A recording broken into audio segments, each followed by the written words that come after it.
ছাত্রলীগ পুলিশের গুলিতে নিহত ৬ শিক্ষার্থীদের প্রতিরোধ সংঘর্ষ। এদিকে দেশের সব স্কুল কলেজ অনির্দিষ্টকালের জন্য বন্ধ ঘোষণা। এদিকে সব বিশ্ববিদ্যালয় বন্ধ এবং হল ত্যাগের নির্দেশনা ইউজিসির। এবং সর্বশেষ জানাবো বগুড়ায় আওয়ামী লীগ অফিসে অগ্নিসংযোগ, মুজিব মঞ্চ ভাঙচুর। এতক্ষণ শুনলেন সংবাদ শিরোনাম, এবারে বিস্তারিত। ছাত্রলীগ পুলিশের গুলিতে নিহত ৬ শিক্ষার্থীদের প্রতিরোধ সংঘর্ষ। চলমান কোটা সংস্কার আন্দোলন ঘিরে পুলিশ, ছাত্রলীগ ও সাধারণ শিক্ষার্থীদের সংঘর্ষে সারা দেশে ৬ জন নিহত হয়েছেন। এর মধ্যে চট্টগ্রামে ৩ জন, ঢাকায় ২ জন ও রংপুরে ১ জন নিহত হয়েছেন। এছাড়া আহত হয়েছেন আরও অনেক। সোমবার শিক্ষার্থীদের উপর হামলার প্রতিবাদ এবং প্রধানমন্ত্রীর বক্তব্য প্রত্যাহার ও এক দফা দাবিতে মঙ্গলবার দেশের সব বিশ্ববিদ্যালয়ে বিক্ষোভ মিছিল করার ঘোষণা দেয় বৈষম্য বিরোধী ছাত্র আন্দোলন। অপরদিকে মহান স্বাধীনতাকে কটাক্ষ, রাজাকারের সাফাই এবং সাধারণ শিক্ষার্থী ও নেতাকর্মীদের উপর হামলার প্রতিবাদে একই দিন বিক্ষোভ সমাবেশের ডাক দেয় বাংলাদেশ ছাত্রলীগ। উভয় পক্ষের পাল্টাপাল্টি ঘোষণার জেরে মঙ্গলবার সকাল থেকে রাজধানী সহ দেশের বিভিন্ন শিক্ষা প্রতিষ্ঠানে উত্তেজনা বিরাজ করে। বেলা বাড়ার সঙ্গে সঙ্গে বিভিন্ন স্থানে সড়ক অবরোধ করে বিক্ষোভ করেন সাধারণ শিক্ষার্থীরা। পাশাপাশি ছাত্রলীগের নেতাকর্মীরাও বিভিন্ন শিক্ষা প্রতিষ্ঠানে অবস্থান নেন। রংপুরে বেরোবি শিক্ষার্থী নিহত। এদিন রংপুরে পুলিশের সঙ্গে সংঘর্ষে বেগম রোকেয়া বিশ্ববিদ্যালয়ের এক শিক্ষার্থী নিহত হয়েছেন। দুপুর ২:৩০টার দিকে এই ঘটনা ঘটে। নিহত শিক্ষার্থী আবু সাইদ ২৫, বেরুবির ইংরেজি বিভাগের ১২তম ব্যাচের শিক্ষার্থী। প্রত্যক্ষদর্শীরা জানান, দুপুরে বেরুরি কোটা আন্দোলনকারীর শিক্ষার্থীরা মিছিল নিয়ে শহরের লালবাগ এলাকা থেকে ক্যাম্পাসের দিকে যান। পরে তারা ক্যাম্পাসে প্রবেশের চেষ্টা করলে পুলিশ বাধা দেয়। এক পর্যায়ে পুলিশ তাদের সঙ্গে সংঘর্ষ বাধে। তখন পুলিশ শিক্ষার্থীদের লক্ষ্য করে রাবার বুলেট ছুড়ে, এতে বেশ কয়েকজন শিক্ষার্থী আহত হন। পরে তাদের হাসপাতালে নেওয়া হলে একজন মারা যান। চট্টগ্রামে সংঘর্ষে ৩ জনের প্রাণহানি। চট্টগ্রামে আন্দোলনকারীদের সঙ্গে ছাত্রলীগের সংঘর্ষে ৩ জন নিহত হয়েছে। নিহতদের মধ্যে একজন চট্টগ্রাম কলেজের শিক্ষার্থী, একজন পথচারী এবং অন্য জনের পরিচয় জানা যায়নি। নিহতের মরদেহ চট্টগ্রাম মেডিকেল কলেজ হাসপাতালের জরুরি বিভাগের মর্গে রাখা হয়েছে। এছাড়া সংঘর্ষে অন্তত ৮ জন নিহত হয়েছেন বলে জানা গেছে। এদিন চট্টগ্রাম নগরের মুরাদপুর শোল শহর এলাকায় ছাত্রলীগ যুবলীগের সঙ্গে কোটা বিরোধী আন্দোলনকারীদের সংঘর্ষের ঘটনায় পুরো এলাকা রণক্ষেত্রে পরিণত হয়েছে। থেমে থেমে ককটেল বিস্ফোরণের ঘটনাও ঘটে। ছাত্রলীগের কারো কারো হাতে অস্ত্রও দেখা যায়। ঢাকায় ২ যুবক নিহত। কোটা সংস্কার আন্দোলন ঘিরে মঙ্গলবারের সংঘর্ষে ঢাকায় ২ যুবক নিহত হয়েছেন। এর মধ্যে ঢাকা সিটি কলেজের পাশে থেকে রক্তাক্ত অবস্থায় শাহজাহান ২৬ নামের এক যুবকের মরদেহ উদ্ধার করা হয়েছে। তার মাথায় আঘাতের চিহ্ন ছিল। সন্ধ্যা ৭:১৫টার দিকে তাকে ঢাকা মেডিকেল কলেজ হাসপাতালে নেওয়া হলে চিকিৎসক মৃত ঘোষণা করেন। নিহতের খালু মুসলিম জানান, শাহজাহান নিউ মার্কেটের ফুটপাতে পাপোশের ব্যবসা করতেন। শাহজাহানকে উদ্ধার করে প্রথমে পপুলার হাসপাতালে নেওয়া হয়। সেখান থেকে অ্যাম্বুলেন্স যোগে ঢাকা মেডিকেল কলেজ হাসপাতালে নেন চালক আলী ও তার সহযোগী শাকিল। এর আগে ঢাকা কলেজ এলাকায় সংঘর্ষে অজ্ঞাত পরিচয় এক যুবক ২৭ নিহত হন। মঙ্গলবার বিকেল ৪:৫টার দিকে ওই যুবককে ঢাকা মেডিকেল কলেজ হাসপাতালে নিয়ে আসেন এক পথচারী। পরে বিকেল ৫:১৫টার দিকে চিকিৎসক মৃত ঘোষণা করেন। এদিন কোটা আন্দোলনকারী শিক্ষার্থী ও ছাত্রলীগের মধ্যে রাজধানীর বিভিন্ন জায়গায় ধাওয়া পাল্টা ধাওয়ায় পথচারী সহ এখন পর্যন্ত ১০৫ জন আহত হয়েছেন। তাদের মধ্যে ঢাকা কলেজ হাসপাতালের জরুরি বিভাগে চিকিৎসা দেওয়া হয়েছে। এদের মধ্যে ৫ জনকে ভর্তি করা হয়েছে। মঙ্গলবার দিনভর রাজধানীর ঢাকা ছিল রণক্ষেত্র। কোথাও পুলিশের সঙ্গে সংঘর্ষ জড়িয়েছেন কোটা সংস্কার আন্দোলনকারীরা, আবার কোথাও শিক্ষার্থীদের উপর হামলা চালিয়েছেন ছাত্রলীগের নেতাকর্মীরা। সন্ধ্যার পরও রাজধানী জুড়ে বিক্ষিপ্ত সংঘর্ষ চলে। ঢাকা বিশ্ববিদ্যালয় জগন্নাথ হল, কেন্দ্রীয় শহীদ মিনার, ঢাকা কলেজ এলাকা, সায়েন্স ল্যাব মোড়, মহাখালী এলাকায় থেমে থেমে সংঘর্ষ চলছে। ঢাকার বাইরেও দিনভর বিভিন্ন শিক্ষা প্রতিষ্ঠানে পুলিশ, ছাত্রলীগ ও শিক্ষার্থীদের মধ্যে থেমে থেমে সংঘর্ষ চলে। এদিকে কোটা সংস্কার আন্দোলনের চলমান পরিস্থিতিতে শিক্ষার্থীদের নিরাপত্তার বিষয়টি বিবেচনায় নিয়ে দেশের সব স্কুল, কলেজ, মাদ্রাসা ও পলিটেকনিক ইনস্টিটিউটের ক্লাস বন্ধ ঘোষণা করেছে সরকার। মঙ্গলবার রাতে শিক্ষা মন্ত্রণালয়ের বিজ্ঞপ্তিতে তথ্য জানানো হয়েছে। মঙ্গলবারের মন্ত্রণালয়ের জনসংযোগ কর্মকর্তা এম.এ. খায়ের জাগো নিউজকে এই তথ্য নিশ্চিত করেছেন। পাশাপাশি চলমান এইচএসসি ও সমমানের বৃহস্পতিবারের সব পরীক্ষা স্থগিত করেছে বাংলাদেশ আন্তঃশিক্ষা বোর্ড সমন্বয় কমিটি। ফলে ওই দিন ৯টি সাধারণ শিক্ষা বোর্ড, মাদ্রাসা ও কারিগরি বোর্ডের পরীক্ষা অনুষ্ঠিত হবে না। তবে আগামী ২১ জুলাইয়ের পরীক্ষা যথারীতি অনুষ্ঠিত হবে। দেশের সব স্কুল কলেজ অনির্দিষ্টকালের জন্য বন্ধ ঘোষণা।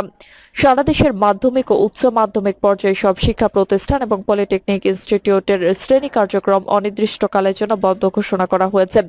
বিজ্ঞপ্তিতে বলা হয়, বিদ্যালয় ও কলেজগামী শিক্ষার্থীদের নিরাপত্তার বিষয়টি বিবেচনায় নিয়ে শিক্ষা মন্ত্রণালয়ের আওতাধীন মাধ্যমিক ও উচ্চ মাধ্যমিক পর্যায়ে সব শিক্ষা প্রতিষ্ঠান এবং পলিটেকনিক ইনস্টিটিউট সমূহের শ্রেণী কার্যক্রম পরবর্তী নির্দেশ না দেওয়া পর্যন্ত বন্ধ থাকবে।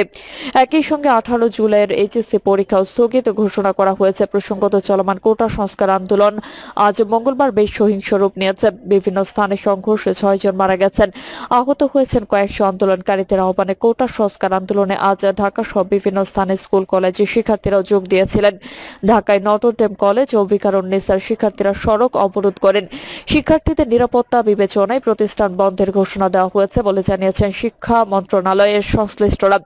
উল্লেখ্য, চলমান কোটা সংস্কার আন্দোলন প্রসঙ্গে কথা বলতে গিয়ে গত রোববার প্রধানমন্ত্রী শেখ হাসিনা মন্তব্য করেন, মুক্তিযুদ্ধ নিয়ে এত ক্ষোভ কেন? মুক্তিযোদ্ধা নাতিপুতিরা কিছুই পাবে না, রাজাকারের নাতিপুতিরা সব পাবে। প্রধানমন্ত্রীর এই মন্তব্যে ক্ষিপ্ত হন কোটা সংস্কার আন্দোলনকারীরা। তারা ধরে নিয়েছেন রাজাকারের নাতিপুতি তাদেরকেই বলা হয়েছে। তাই প্রধানমন্ত্রীর মন্তব্য প্রত্যাহারের দাবিতে এবং কোটা সংস্কারের এক দফা দাবিতে রোববার মধ্যরাত থেকে আন্দোলনে নামেন ঢাকা বিশ্ববিদ্যালয় সহ বিভিন্ন শিক্ষা প্রতিষ্ঠানের শিক্ষার্থীরা।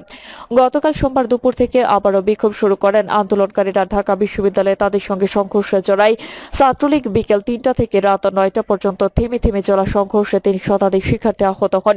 রাত 10টার পর আন্দোলনকারীরা নতুন কর্মসূচি ঘোষণা করেন এবং সারা দেশের সব পর্যায়ের শিক্ষার্থী ও সাধারণ মানুষকে তাদের সমর্থনের রাস্তায় নামার আহ্বান জানান। আজ মঙ্গলবার সকাল 11টা থেকে রাজধানীর 15 থেকে 20টি স্থানে একযোগে সড়ক অবরোধ শুরু করেন বিভিন্ন সরকারি বেসরকারি বিশ্ববিদ্যালয়ের শিক্ষার্থীরা। অবরোধে গোটা রাজধানী অচল হয়ে পড়েছে। পাশাপাশি চট্টগ্রাম, রাজশাহী, রংপুর, বগুড়া সহ দেশের প্রায় সর্বত্র শিক্ষার্থীরা সড়কে নেমে এসেছেন। দুপুরের পর থেকে ঢাকার সায়েন্স ল্যাব এবং ঢাকার বাইরে বিভিন্ন স্থানে আন্দোলনকারীদের সঙ্গে ছাত্রলীগ ও পুলিশের সংঘর্ষ শুরু হয়। শেষ খবর পাওয়া পর্যন্ত ঢাকা, চট্টগ্রাম ও রংপুরে ছাত্রলীগ ও পুলিশের সঙ্গে আন্দোলনকারীদের সংঘর্ষে 6 জন নিহত হয়েছেন। সার্বিক পরিস্থিতি নিয়ন্ত্রণে রাজধানী ঢাকা সহ 4 জেলায় বিজিবি মোতায়েন করা হয়েছে। সব বিশ্ববিদ্যালয় বন্ধ এবং হল ত্যাগের নির্দেশনা ইউজিসির। দেশের সব সরকারি ও বেসরকারি বিশ্ববিদ্যালয় এবং অধিভুক্ত কলেজের শিক্ষা কার্যক্রম অনির্দিষ্টকালের জন্য বন্ধের নির্দেশনা দিয়েছে বিশ্ববিদ্যালয় মঞ্জুরি কমিশন। সংশ্লিষ্ট বিশ্ববিদ্যালয় এই নির্দেশনা বাস্তবায়ন করবে। এতে বলা হয়, শিক্ষা মন্ত্রণালয়ের সিদ্ধান্ত মোতাবেক শিক্ষার্থীদের নিরাপত্তার বিষয়টি বিবেচনায় দেশের সব সরকারি ও বেসরকারি বিশ্ববিদ্যালয় এবং অধিভুক্ত কলেজের শিক্ষা কার্যক্রম অনির্দিষ্টকালের জন্য বন্ধের নির্দেশনা দিয়েছে বিশ্ববিদ্যালয় মঞ্জুরি কমিশন।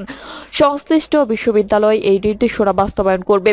এতে বলা হয়, শিক্ষা মন্ত্রণালয়ের সিদ্ধান্ত মোতাবেক শিক্ষার্থীদের নিরাপত্তার বিষয়টি বিবেচনায় দেশের সব পাবলিক ও বেসরকারি বিশ্ববিদ্যালয় এবং বিশ্ববিদ্যালয় অধিভুক্ত মেডিকেল, টেক্সটাইল, ইঞ্জিনিয়ারিং ও অন্যান্য কলেজ সহ সব কলেজের শিক্ষা কার্যক্রম পরবর্তী নির্দেশ না দেওয়া পর্যন্ত বন্ধ থাকবে।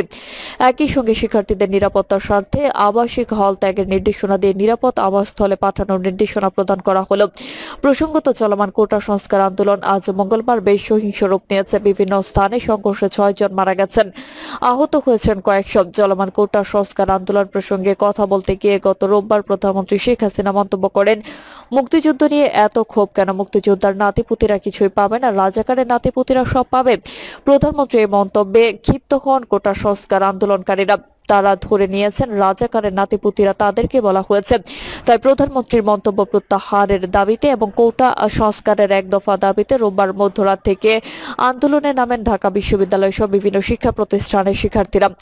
গতকাল সোমবার দুপুর থেকে আবারও বিক্ষোভ শুরু করেন আন্দোলনকারীরা। ঢাকা বিশ্ববিদ্যালয়ে তাদের সঙ্গে সংঘর্ষে জড়ায় ছাত্রলীগ। বিকেল 3টা থেকে রাত 9টা পর্যন্ত থেমে থেমে চলা সংঘর্ষে 3 শতাধিক শিক্ষার্থী আহত হন। রাত 10টার পর আন্দোলনকারীরা নতুন কর্মসূচি ঘোষণা করেন এবং সারা দেশের সব পর্যায়ের শিক্ষার্থী ও সাধারণ মানুষকে তাদের সমর্থনের রাস্তায় নামার আহ্বান জানান। আজ মঙ্গলবার সকাল 11টা থেকে রাজধানীর 15 থেকে 20টি স্থানে একযোগে সড়ক অবরোধ শুরু করেন বিভিন্ন সরকারি বেসরকারি বিশ্ববিদ্যালয়ের শিক্ষার্থীরা। অবরোধে গোটা রাজধানী অচল হয়ে পড়েছে। পাশাপাশি চট্টগ্রাম, রাজশাহী, রংপুর, বগুড়া সহ দেশের প্রায় সর্বত্র শিক্ষার্থীরা সড়কে নেমে এসেছেন। দুপুরের পর থেকে ঢাকার সায়েন্স ল্যাব এবং ঢাকার বাইরে বিভিন্ন স্থানে আন্দোলনকারীদের সঙ্গে ছাত্রলীগ ও পুলিশের সংঘর্ষ শুরু হয়। শেষ খবর পাওয়া পর্যন্ত ঢাকা, চট্টগ্রাম ও রংপুর ছাত্রলীগ ও পুলিশের সঙ্গে আন্দোলনকারীদের সংঘর্ষে 6 জন নিহত হয়েছেন। সার্বিক পরিস্থিতি নিয়ন্ত্রণে রাজধানী ঢাকা সহ 4 জেলায় বিজিবি মোতায়েন করা হয়েছে। বগুড়ায় আওয়ামী লীগ অফিসে অগ্নিসংযোগ, মুজিব মঞ্চ ভাঙচুর। বগুড়ায় কোটা বিরোধী জেলা স্কুলের শিক্ষার্থীদের উপর ছাত্রলীগের ককটেল হামলার প্রতিবাদে শহরের সাতমাথা রণক্ষেত্রে পরিণত হয়েছে।